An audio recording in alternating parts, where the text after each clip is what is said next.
Aujourd'hui, je vais vous parler d'un nouveau premier roman, Gangrène de L.J. Wagner.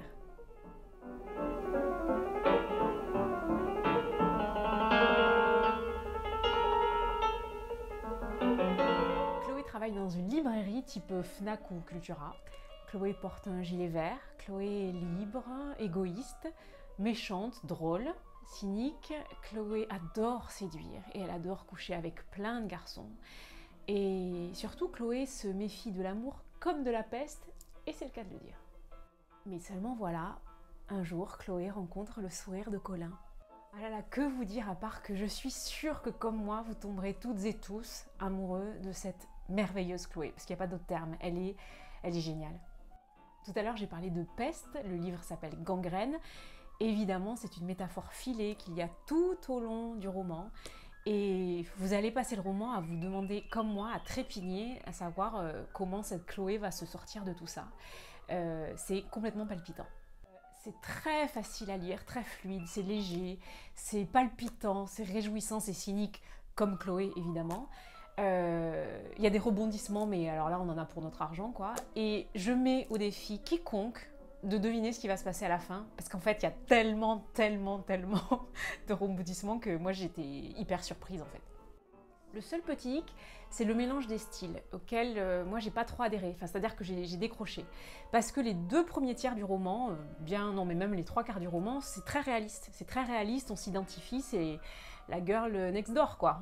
Ça peut être moi, ça peut être une copine, ça peut être n'importe qui autour de nous qui vit ce genre d'histoire, qui n'a pas déjà rencontré quelqu'un, qui a rencontré quelqu'un, qui connaît un pervers narcissique, s'il vous plaît. Et puis tout d'un coup, à la fin, ça part un peu en vrille. Enfin, certes, c'est surprenant, mais on passe sur un autre registre. C'est plus du tout crédible. Donc j'ai eu un peu de mal, du coup. Alors que, j'espère que vous resterez accrochés à la barque, même si c'était quand même palpitant, parce qu'on veut quand même savoir ce qui va se passer et comment Chloé va finir son histoire. Mais voilà, ouais, moi, le mélange des styles, ça m'a un peu perturbée. Je vais vous lire un passage, j'espère que je vais pas spoiler, mais honnêtement je vous dis que non, parce qu'il y a encore plein de rebondissements derrière. Mais bon, c'est un passage que j'ai trouvé très jubilatoire, que j'ai adoré. On est vers le dernier quart du roman, quoi. Dans l'écume des jours, Colin faisait tout pour guérir Chloé de son nénuphar mortel qui la rongeait. Je vivais l'inverse. Il le nourrissait, l'encourageait à s'épanouir dans ma poitrine et l'enhardissait à m'étouffer.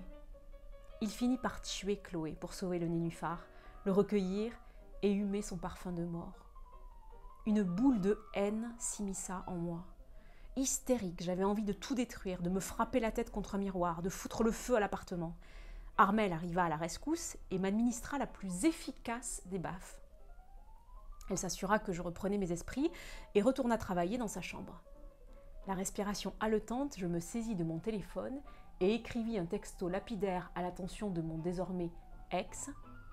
Tu m'as chié dans le cœur. C'était clair, net et limpide. Je m'endormis, terrassée par le sommeil et les émotions. Je ne rêvais pas cette nuit-là. Colin ne ressuscita plus. Au petit matin, j'avais perdu le goût de vivre. C'était donc ça, l'amour ? J'avais eu raison sur toute la ligne, du temps où je m'en étais prémunie. Je passais la journée au lit, à pleurer, à hurler, à dormir et me réveiller déboussolée. Armelle défonça littéralement la porte. Bon, maintenant ça suffit. Tu vas m'emmerder encore longtemps avec tes pleurnicheries. Moi aussi j'ai pleuré tout mon sou quand Pierre est mort. J'avais une bonne excuse, il ne reviendrait jamais. Toi tu vis simplement ton premier chagrin d'amour. Tu es tout bonnement ridicule. Alors, tu vas me faire le plaisir de fermer ta gueule. Il y en a qui bossent à côté. Tu n'as rien à te reprocher. Ce mec n'a pas arrêté de jouer avec tes sentiments depuis le début, quoi que tu en dises, et c'est pour un con pareil que tu chiales pendant des heures. Écoute-moi bien, Chloé. Si tu veux que ça roule entre nous, ou tu te tais, ou tu agis. Tu m'as tenu plusieurs fois le discours ridicule que l'amour était une gangrène, n'est-ce pas? Alors il n'y a pas 36 solutions. L'amputation. Prends un billet de train et va le retrouver à Belle-Île. Il se conduit comme le dernier des lâches? Tu mérites mieux que ça. Là, il est tout victorieux, il a rompu à distance. Il est peut-être même en train d'en sauter une autre pour se remettre de ses émotions. Et toi, pendant ce temps, tu te traînes ici comme une loque. Mais bouge-toi le cul, Chloé. Ampute-toi de ce mec. Au sens propre ou au figuré, je m'en fous. Mais fais quelque chose. Réfléchis bien. Salut, j'ai du boulot. Armelle la douce, Armelle l'effacée, Armelle la chouineuse n'existait plus et n'avait sûrement jamais existé. À sa place, Armelle la burnée faisait sa loi. Son discours agit sur moi comme un électrochoc. Colin n'allait pas s'en tirer comme ça.